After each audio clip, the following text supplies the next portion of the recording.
Hey guys, welcome to another episode of Truth About Marketing.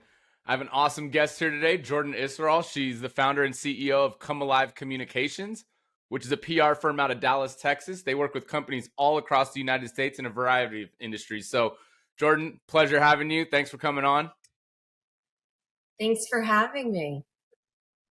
Happy to Absolutely, be. absolutely. So, why don't you tell everybody a little bit about yourself, your background, how you ended up here starting your own agency?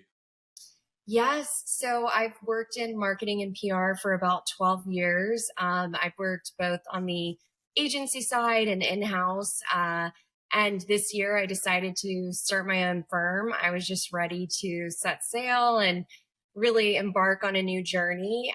So I'm currently working with a variety of industries, anything from entertainment to solar. And I've just had a lot of success with new clients in a short period of time. Awesome. That's great. Great to hear. And we first connected back. I think I was working at Ignite, looking for PR folks. So it's been years, but we were able to reconnect here. So super excited to have this conversation. Every episode that we've done, we start out with a lightning round. Okay, so we do like 7 questions, kind of help set the tone. If we got some things to talk about or come back to later, it's just kind of a fun exercise to get things going. So, you ready for that? Definitely. Let's go. All right. So number 1, favorite marketing technology. I'd have to say Canva. And Okay. I can also say I really like Monday. It's great for project management. Perfect. Favorite social channel. My favorite would have to be LinkedIn, Okay. Least favorite social channel. Facebook. That seems to be a popular least favorite these days. All right. Brand with good marketing. I would say the brand with good marketing would be Pinterest. I think that they've really upheld throughout the years, and I really admire everything that they do. All right. Brand with bad marketing.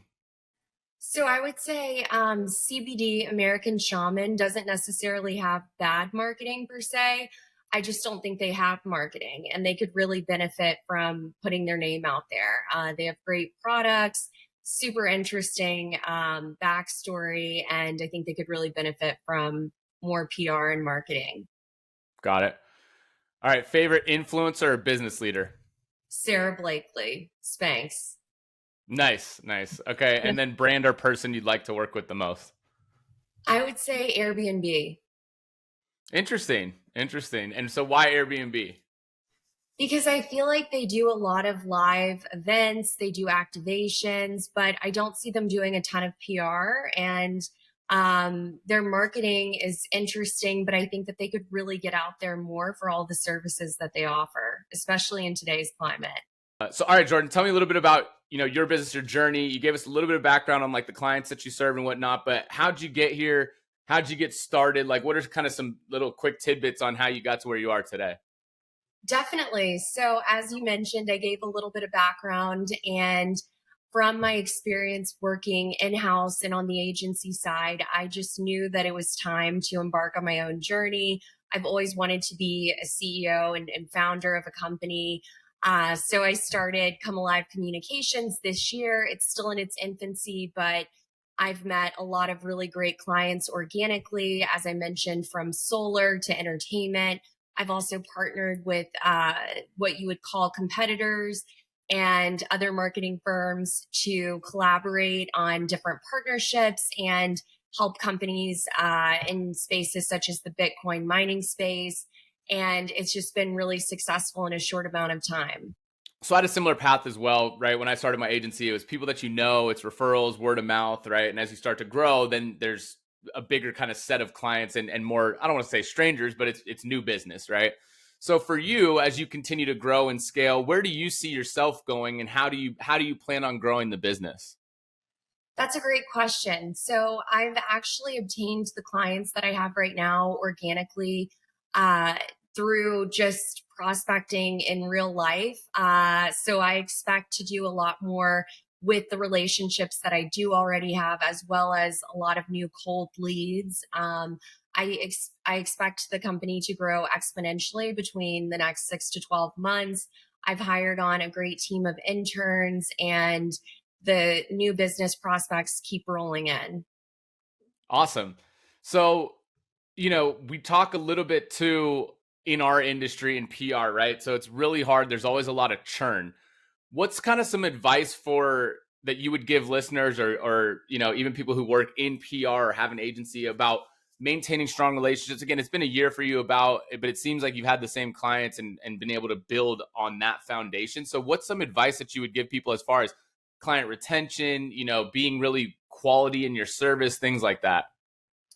Yeah, that's a great question as well. I would say that it's super important to maintain the relationships and deliver excellent service. And how you do that is just by fostering those relationships and making sure that you are providing what you're promising and you're not over promising and under delivering. I think it's very important to set clear expectations and always make sure that you're aligned with your clients and with any prospective clients, that you aren't over pitching and under delivering, and that you're just staying the course, but also being innovative and thinking outside of the box, not confining yourself to traditional ways of doing PR and marketing, but thinking what else can you expand upon, whether that's thought leadership or social media, really just opening up your scope. So you mentioned two kind of things that I want to touch on there. And number one is like not over promising and under delivering, right? So for many clients, and I think especially like in the PR and media game, it can be difficult to define success, right? So if you say, hey, we want to get this many articles, making articles or getting articles done is not a pure science. I can't tell you in 1 month that I'm going to get you 6 articles. And that's a goal, but we can't necessarily hit that all the time, right? And sometimes you do better, sometimes you do worse. But what is it like for you? Like what kind of tools are you using? What kind of measurements do you do? Like how do you provide your clients so that like other people out there, whether you're a business, a marketing leader, this is from the horse's mouth, right? We've both worked in PR and media, and like I want to be able to like communicate to those people, here's how we see success and how we define it, right? Whether it's metrics, etc. Yeah, for sure. So I always start out with what I call a strategy roadmap, and I take where the client is at the time that they're entering business with me, and I evaluate where they want to be. And we come across okay, sorry. Can we? I just Just got tongue start over. tied. Yeah, I'm so sorry. Or I can like start over with that if you want to keep your question, but I just got tongue tied for a second, but I can restate that. Okay, let me So you touched on two things that I like to talk about a lot when it comes to marketing agencies, PR agencies, et cetera. And that's on, delivering value and tangible metrics of success, right? Like us as media people or PR folks, we cannot just guarantee, 10 articles and this one in that publication and this one, right? Like we're trying our best to be strategic and say, hey, here's what our goals are. Here's where we want to be, publications, things like that. So what do you use as far as quantifying success, measurement of success, any kind of metrics you provide your clients? What are you using today to ensure that there's a kind of a mutual ROI and that they're happy and understand exactly what you're doing? Absolutely. So I think it's really important to set expectations from the start. I like to start with a strategy roadmap. So I take where clients are and where they're going to be, and we align on a plan. Whether that consists of, securing a certain amount of articles or developing their social media presence, whatever it is, we set those expectations from the start. And that really, really helps. And then the tools that I use to actually measure and quantify those results are software like Prowly, for example. It's similar to Muckrack, Cision, etc. And you can see the impressions, the different reach that you're getting, etc. But I think that it's just really important to have those conversations and be able to push back when necessary, and to be able to deliver when they absolutely are wanting one specific thing. Yeah. Now we get that a lot. I mean, I was on the agency side, I was in-house, and like, of course, people are like, well, we want to get Wall Street Journal. We want New York Times. I think like one of the biggest things for me with that, and like, again, this is fantastic for our listeners to understand and hear, is you may think that Wall Street Journal article is going to get you all this publicity and then you'll make it. But what ends up happening is you put all your eggs in that basket and your attention goes like this, up and then right back down, because you get the big hit, you get the article, and you would think that all of a sudden you're just going to get all these inbounds, people want to talk to you. It's just not how it goes, right? Unless you have some crazy unicorn story and you just raised $1 billion and now everybody wants to talk to you, it's just not the case. It's not realistic. And so I'd rather what I, refer to as kind of a rolling thunder strategy is we want it to just keep coming. I want to get an article and then I want it to keep coming and more to be behind it. And so it takes a lot of work and a lot of strategy and effort to make that happen. So you bring up a good point in the expectation, side of things, especially, I mean, at the end of the day, I'm not going to put somebody out, but the whole idea that if our whole success is just on me getting Wall Street Journal, I'm actually going to work less because I can't control them doing one article any more than I can control trying to get a few articles in a bunch of different publications. And so to each their own, whatever they want from a strategy perspective. But like you said, it's all about expectations and setting them in the beginning, right? And I think taking a holistic view and saying, okay, why do you want that? And what else can we do to amplify the efforts, whether that be social media, whether that be thought leadership. But seeing what else is out there apart from just securing one big fish, so that when you do get that, you're still ongoing and it's not like, okay, we got it. What's next? You're already planning ahead and thinking through that. Okay. So one area that is a very kind of controversial topic in media and PR is the whole idea of contributed content or, guest posts from executives. Oftentimes there's a lot of ghostwriting that goes on for these executives. Now, don't get me wrong. They'll look at it, they'll read it, and they'll approve it, but they're not the ones writing it. So what is your approach to that? And how do you feel about it as far as a media relations kind of strategy? I love it. I love it. I do it all of the time. I've done it where I find an article and I share it with an executive. I get an opinion from them. I kind of get their point of view and then I write the story. I think it's a great way too, if someone's not necessarily as comfortable with doing news stories, to kind of start them off and really position them to have a voice before they're out in the public. But I also think it's very beneficial to those who are doing media because you're just increasing your visibility and your credibility online. I think LinkedIn is a great tool for that. And I really don't see any problem with it. I only see benefits. And I think that it's also a great way, if you're connected with any journalists, for them to see that and potentially be like, oh, that's a topic of interest. I don't see any harm in it. Yeah, I'm a little bit torn on it. I think it's a really valuable strategy or tactic to use, but over time now, especially with the advent of AI and things like that, there's just a lot of times where even from a reader or just viewer consumer perspective, I read stuff and I'm like, there's no way that this person wrote that, right? So I do see value in it from when a business leader wants to get an opinion and they're going to be authentic and they're going to, really take time to be a part of that piece of content. And so I think there's a very thin line where you either commit to it and do it or you don't. Because if you try to do it the, half-ass way of, I'm going to create this whole article with AI and then just have them edit it a little bit, it's very transparent and you can see that. So I think it's really important that you have a contributed content or guest posting strategy, but that you do it the right way, that your executive or whoever is being attributed for this is being a part of it, is writing it, or at the very least doing a pretty thorough edit. And then that way, again, their voice, their tone, who they are comes through and shines through that for, the next however many articles to come.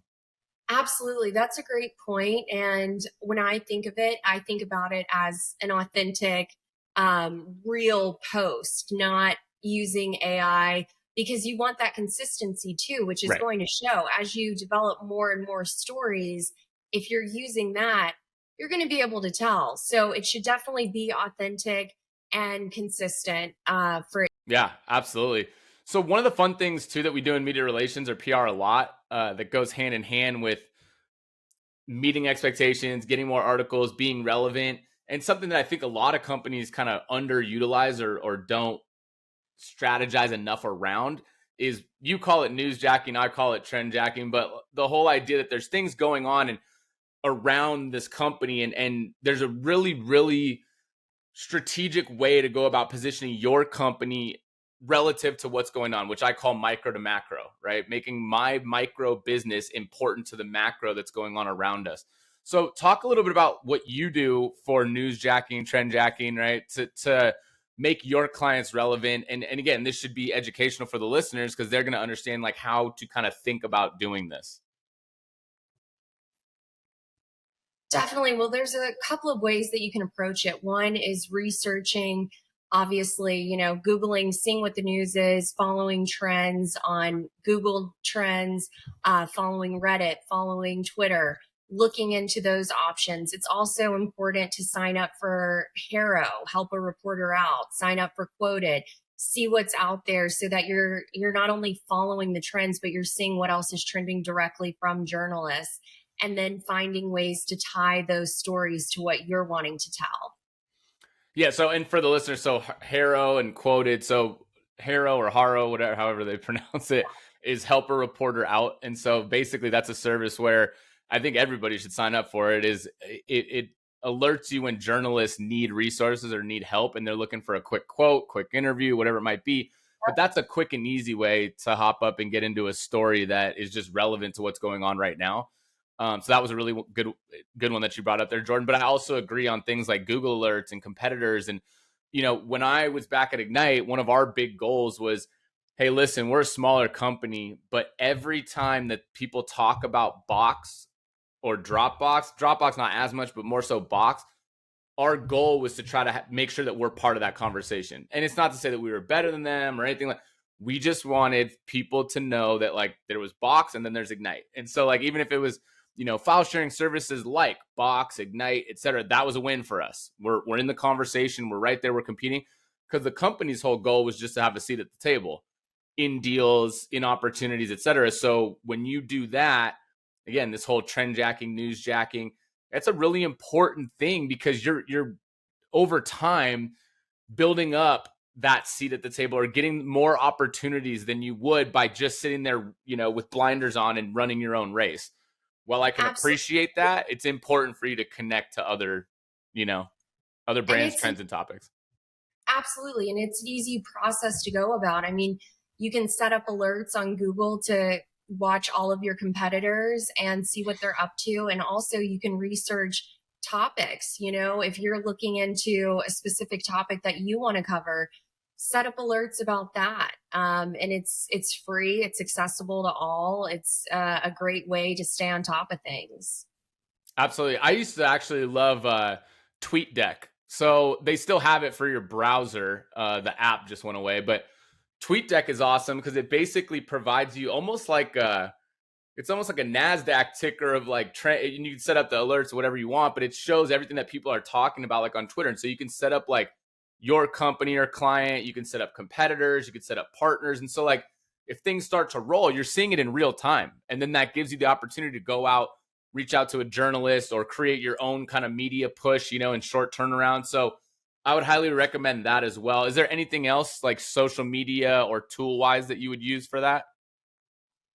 I would say Twitter, following it directly, following journalists. You can make lists on Twitter where you include all of the reporters that you'd like to follow, and just staying on top of what they're talking about. That's really important.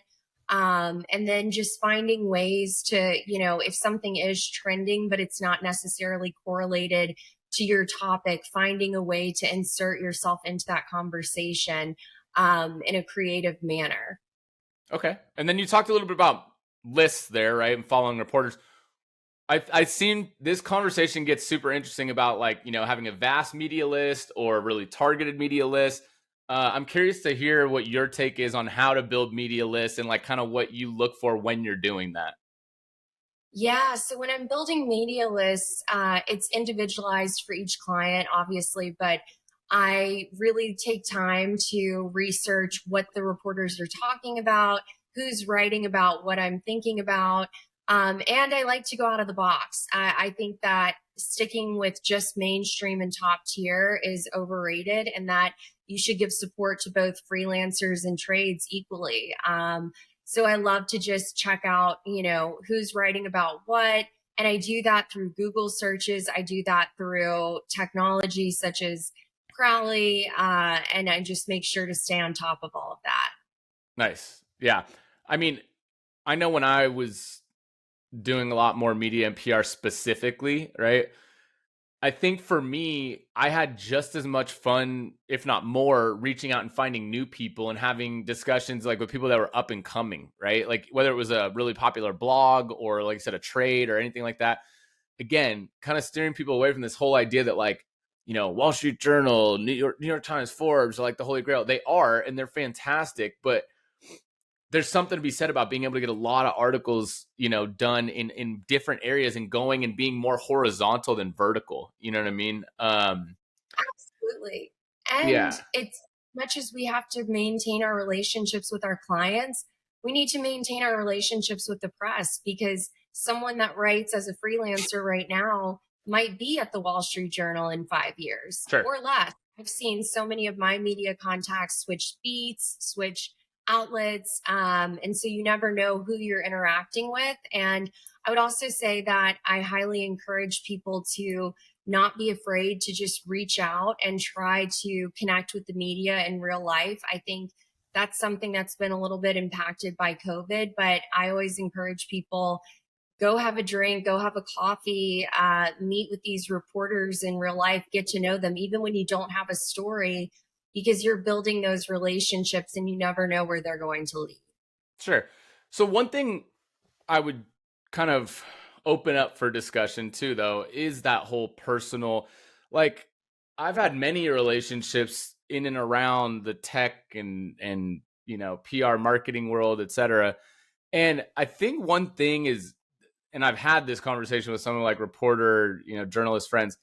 Sometimes people try entirely too hard to be like make like a personal connection, as in, listen, this person loves comic books, gaming, right? All that on their personal life. And I'm a huge sports guy, don't play a lot of video games, not super into that stuff.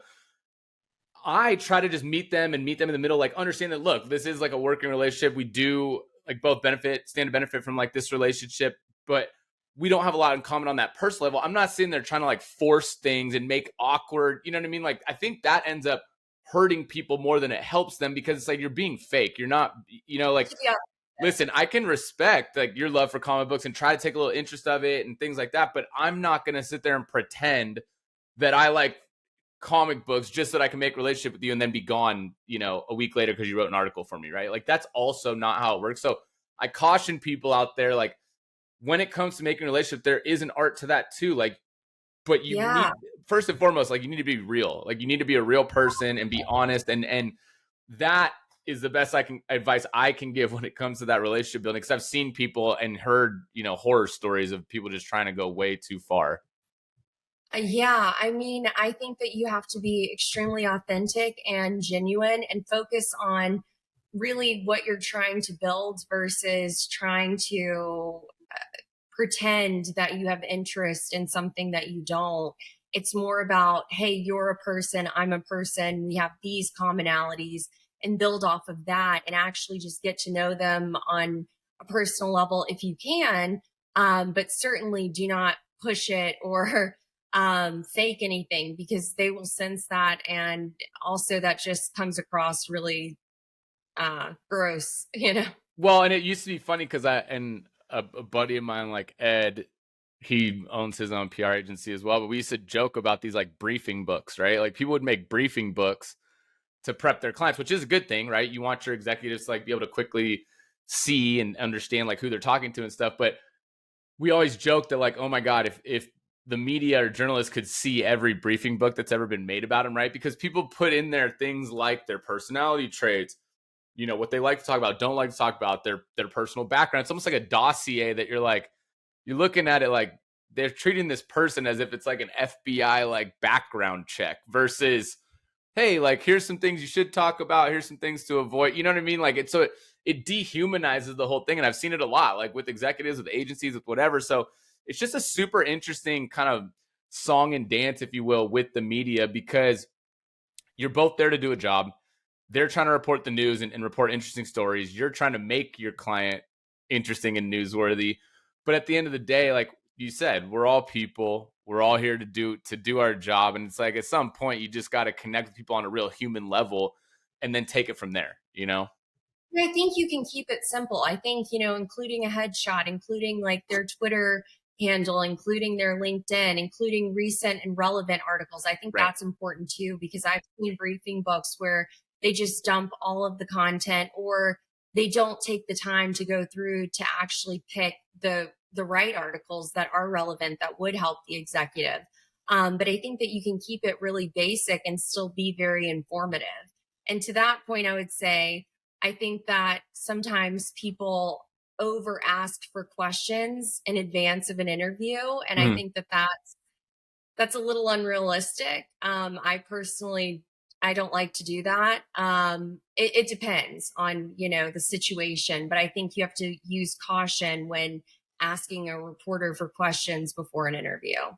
Yeah, I mean, I tried to be very, you know, path of least resistance, if you will, when it came with reporters, right? Like if they're giving me their time and they answered my email out of the 500 that they got, like I'm going to be as amenable as possible to them. And again, that's coming from a background of, working with startups, working with up and coming companies. Like I wasn't working for an Apple or a Google who like could set the tone realistically, right? They're the public company that every reporter wants access to. It's then the reverse, right? Like we're hoping for access to the reporter. So I tried to not make it their lives difficult. I try to make their lives as easy as possible, right? One thing that I think is also a super interesting aspect of the whole, media and like clients and executives is your executive or your client knowing and understanding that media person, right? So I used to love or the CEO of Ignite, Vineet Jain, that I used to work for. Every person he met and every reporter or journalist that we did an interview with, he actually took the time to get to know them, to understand who they were as a person, and he would make notes, right? So like every time they spoke, like, hey, kids this old just had this, just participate in triathlon, like whatever it might be. But it was so awesome because that took so much weight off of me because I knew that he was prepped and ready and literally cared about this stuff. So tell me a little bit about like your clients and what you do to try to like help them understand the gravity of making those relationships also on their own. Cause there's only so much you can do, right? Like they have to take some interest as well.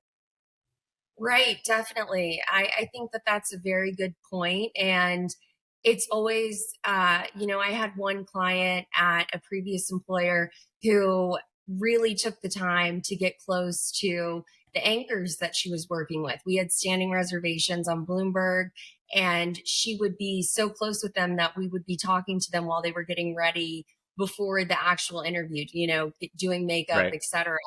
And I think it's really important to get those personal stories because that's when they open up and share things. And it's important that the executive cares. You can't make someone care, but you can do everything possible in your power to really demonstrate this is why it's important to build these relationships. And this is the value add. And you want to make sure it's authentic, because you don't want to be working with someone who just tosses the media after an interview. So I think it's also our responsibility as PR people to ensure that we're working with people who treat the media with respect and do want to get to know them. Absolutely. Absolutely. So let's talk. Well, let's back up in that process a little bit, right? So, like, let's say there's people that you don't know or that like you haven't made relationships. What's your advice to folks? And this could be again businesses, marketing folks, agency folks. What's your advice on pitching? Like, how do you go about pitching a new journalist or new reporter at a new publication, somebody you haven't worked with before? Right. So I just do a lot of research. I see what they're writing about. I find out why I'm wanting to contact them, why it's relevant, why what I'm sharing is relevant, and why it would be mutually beneficial. I sometimes look at previous articles and then I say, hey, I saw that you wrote about this. And because you wrote about this, I think you would be interested in speaking with XYZ because they're covering this. And even if it's a little bit different, you're still personalizing it and you're showing them, hey, I've been following what you've been writing and I have something to offer you. And just making sure that you're doing your due diligence. Right. I think part of my core process when it came to that kind of pitching also was not only trying to think about what they did right, but now where they're trending, right? So maybe they did start out with like microchips, or they were some kind of semiconductor, whatever, but then they started taking interest in things like AI and how that applies to AI. You kind of got to start to look where they're going to, right? And I think going back to the whole social media thing, you gain a lot of understanding about people, especially if they're more active on social media, because then some of their personality comes out and they kind of show their hand of like the things that they're interested in.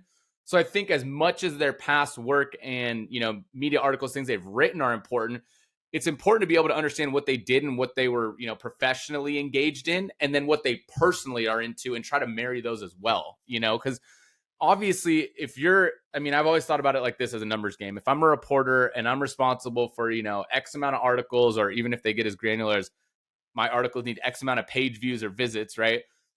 Well, I'd much rather be doing those about things that I enjoy and love than something completely off the wall just to get a click, right? And so I think they have a kind of power struggle with that as well, in doing work that they love and have a passion for, but also still needing to make their metrics and hit their goals from that perspective also.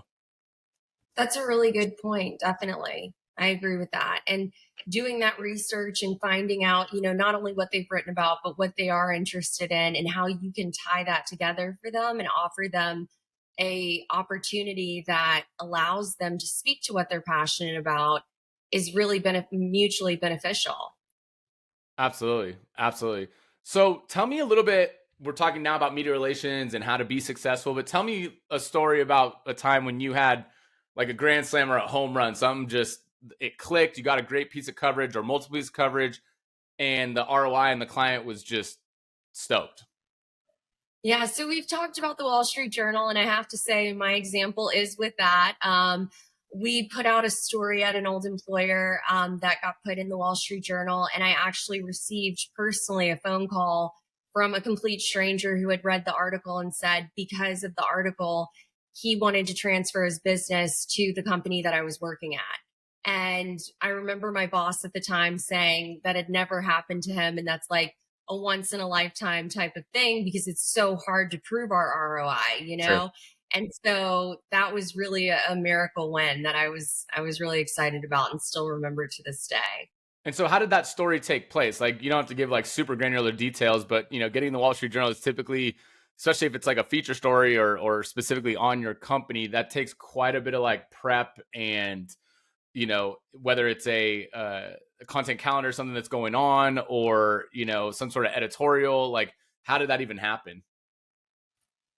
It was just constant media relations. We were doing stories all of the time, and it was just a lot of effort into pitching, into doing all of the steps that we've talked about, curating the media list, making sure that we were reaching out to the right people, prepping the executives, and really just taking the time to line that up. I would say another example of a really impactful PR experience was developing an executive who had zero experience, media training her, getting her own outlook, setting her up on social, and then that resulting in standing reservations with both CNBC and Bloomberg. And that's when I mentioned the behind the scenes, talking to the anchors. She ended up doing that for International Women's Day, and it just really, really took off. So that was also a really exciting win. So as you grow your agency, right? I know one of the number one topics that I get all the time, and it could be in any capacity, whether it's a marketing agency, a PR agency, you name it, is all about a bait and switch. Okay. Like, I've heard it so many times that companies are like, oh yeah, they presented us all this. They showed us this beautiful presentation of what they were going to do. The minute we signed up as a client, within 2 months, we had different people working on our account. They're moving around on like what metrics are, what success means, and using things like, oh well, it takes ramp up period, right? That's another one, ramp up period. How do you, as an agency that's up and coming, like, I'll share my thoughts after, but as for you personally, how do you avoid being that kind of definition of what people quote unquote hate about agencies? I think that I take a lot on personally. I'm very passionate, and like I said, I don't overpromise and underdeliver. So I take a lot of personal responsibility for what I set forth. And I don't put myself in positions where that happens. I just really focus on maintaining the client goals. The communication is constant. So I'm constantly communicating with them. Hey, this is what we've got going on. Hey, this is where our roadmap was. This is where we are now. Checking in with them to see if their goals and their objectives have changed, and making sure that I'm aligned with that. And so I think it's really important to just constantly be communicating and delivering what you promised, and not doing that bait and switch, because so many people have been pained with that. And I've had people tell me that personally, and that they, had prior experiences of that. So I think it's really important that whatever you set forth in the beginning in your strategy, in your pitch deck, and whatever you do is something that you know that you're capable of achieving. And obviously, to your point earlier, you can't guarantee X amount of articles, or you can't guarantee, hey, I will get you a placement in this. And in some cases, maybe you can, maybe you have the relationships to be able to do that. But I think that it's very, very critical in the infancy phase of when you're obtaining these clients to be realistic, but to also be optimistic, and, find that balance between what you can do and then what's aspirational, but making sure that the plan flows so that you don't put yourself in that kind of position. Yeah, I mean, I think it's important too. One thing to add there is when you're talking about ROI and what you want to accomplish for a client, I think it's also important to say, listen, this is not just all on me. Like, I need cooperation from your guys' side too, as well. So, a big part of what I used to do and continue to do is, if we want this coverage or this level of coverage, I need 2 customers, I need executive quotes, I need this. So in order to like make it so that, hey, if you guys deliver that, then I should be able to be successful. Because there's also a responsibility of the client to be active and participate and to provide the things needed in order to be successful. So just the same way that you set expectations, you say, hey, like, here's what we're going to do and what we call success. I also put it back on them to say, hey, here's what I need from you to be successful, right? So that's Absolutely. also important.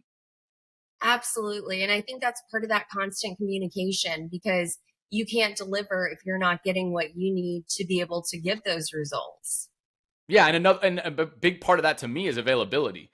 Yeah, Oftentimes when executives like aren't flexible, we talked about it earlier, where like I was trying to be the path of least resistance to a reporter. Like, there's certain times where you say, oh no, this person's busy, or it's something they absolutely can't move. But other than that, like, other than like a board meeting, it's like, hey, if Bloomberg calls and say they needed somebody in the studio in San Francisco in 2 hours, we drop what we're doing and we go, right? Like, especially when you're dealing with like a startup or, A, B round company that's trying to get any kind of exposure. Not only does that actual interview, but then taking it and having those snippets and being able to use it for content, push it on social media and everything else, like, those opportunities are invaluable. So it's like, you also have to have the willingness of the client to be available and to be easy to work with. absolutely. I mean, that is completely essential. And all of that builds upon itself. Just like you said, amplifying on social media. It's also reporters see, oh, they were in this story, and then it gives you more credibility and more likelihood that they will work with you. So it's definitely important to have that. And I've had situations where, people have tried to move things around. And then I've had situations where they're eager to jump on it, and you really need that partnership. Yeah, I mean, there's nothing worse than losing an opportunity just because someone didn't want to move what ultimately is an insignificant meeting. But then the other thing, like you said, that's part of building a relationship. You become a trusted and valued resource, or one that, hey, this guy's flexible. If I'm ever in a pinch, like, let's definitely hit them up. And then obviously, like, there's this natural human element of when you help someone out, they just innately feel indebted on some level. It could be really small even, but the point being is, like, you do enough solids for somebody, then when it's time for you need something, like, maybe they're more amenable to it, right? So all of that Absolutely. matters. There's like, it goes so much beyond just like face value of what people think. It really is. There's like psychology and all these things behind it, that it's like, look, and that's the other part that I say to people is that we're never really off. We never really turn off. Like we're constantly working, constantly thinking about stories, constantly thinking about these relationships, things like that. So you're not just working 9 to 5. I mean, it's an ongoing, constant trying to improve your position and, again, be a valuable resource, not only on the micro level, but on the macro level so that you can keep succeeding in media and PR. Exactly. And I would say in today's climate, with all of the political things that we're dealing with, I know that when I was working with CNBC, there would be a lot of times where either a segment would be shifted that one of my clients was supposed to be on, or they'd have an opening because they had to shift around. And so you really have to have that flexibility and being able to jump in and do that. You become that reliable source and they want you to come back. Absolutely. And then, for you with multiple clients across different industries, I mean, imagine it's even harder than just focusing. Let's say you were only taking like high tech B2B security clients. Well, then you're working with a lot of people routinely, right? So it's like I have different clients, but it's all kind of the same target, same. When you're working across multiple different industries, multiple different people, it's got to be even more work and harder to do that. So talk a little bit about how you try to manage that time and working with different industries and different clients and different, like, what is that like? Yeah, it's very busy. And like you said, it's not a 9 to 5. It's a weekend, it's after hours, it's before hours, but it's finding your own rhythm and pace and just being communicative with the clients and finding, schedules that work, as well as with the media. And I think it's just managing yourself, honestly. As an entrepreneur, you wear so many different hats and you just have to balance your own time. All right, so I'm gonna put you on the hot seat a little bit here, but it's always a fun question I love to ask. Who are your top 3 favorite journalists to work with? Oh, that's a great question. So I would say at CNBC, it would be Jessica Dickler. At Go Banking Rates, it would be Gabby Ola. And then across CNBC and other freelance outlets, it would be Cheryl Monk. Okay, I'll answer it just so that you're not the only one. But so my favorite was Alex Conrad at Forbes, one of my good friends, and does awesome coverage. Alex Wilhelm, who's at TechCrunch, he has just been fantastic, really good friend. Shout out to him. Does great work. Him and Ron Miller, actually. And then third, Eugene Kim. So Eugene is over at Business Insider. He's worked a whole and built up his career there and been fantastic. I actually have an incredible video from going to a Giants game with him. We literally caught a foul ball while I was with him. Like took him to a game. It was awesome. I don't know if I'll be able to pull it up here, but and then That's just amazing. bonus, I think John Fort at CNBC out in New York. He's a character, and it was always fun whenever we got to meet up and hang with him. So That's awesome. yeah, The some really foul good ball. stories. Yeah, oh, it's hilarious. I don't know. Again, I'll hopefully they can find the video, but we were sitting right on the third baseline, and this ball comes just like rolling up, and I brought my glove because I knew where we were sitting, and I just scooped it up right off the field. Eugene's just shaking his head like, "Oh my god." So it was, and like all my friends and stuff at home saw it. It was pretty funny. That's a win. Yeah. Oh, it was super fun, super memorable. But yeah, awesome. Well, so normally I go in and I talk and ask questions for like 20, 30 minutes, right? So do you have any questions that you want to ask me? Yes. So now I'll put you in the hot There seat. we go. What has been the biggest challenge since starting your own firm? That's a really good question. And, one that people ask a lot. I think ultimately for me, the biggest challenge is going from having this security blanket of a W-2 and consistent paycheck to you're on your own, brother. Like you need to go find clients. You need to have whether it's projects or ongoing, right? You just go from a really secure place to you're betting on yourself to go get clients and to go bring money in. But I will say at the same time, while it's one of those, comfortable being uncomfortable things, there's also been nothing more rewarding than being able to, get a client and then actually win and succeed with that client. So, while it's hard and it's not for everybody, it's something that I've gotten into and I just really love it. I don't know if I could ever go back now. It's Yeah. just really rewarding. And I think that, after all the years of working for people and for companies, I've done everything from Starbucks to Buffalo Wild Wings to PR agencies to, taking over a company for someone else, this has just really been the most rewarding and the most fun I've had in a long time. Yeah, I completely agree. Yeah.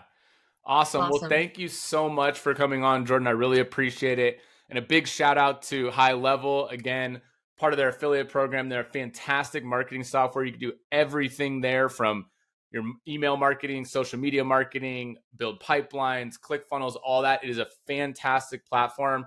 There's a link in this video and a link in my bio. Check that out. If you want to talk more, feel free to DM me. Big shout out to them. Jordan, thank you again for coming on. Hopefully we'll talk again soon. It was a pleasure having you. Thank you so much, Colin. It was great. You got it. You got Appreciate it. it. Talk soon.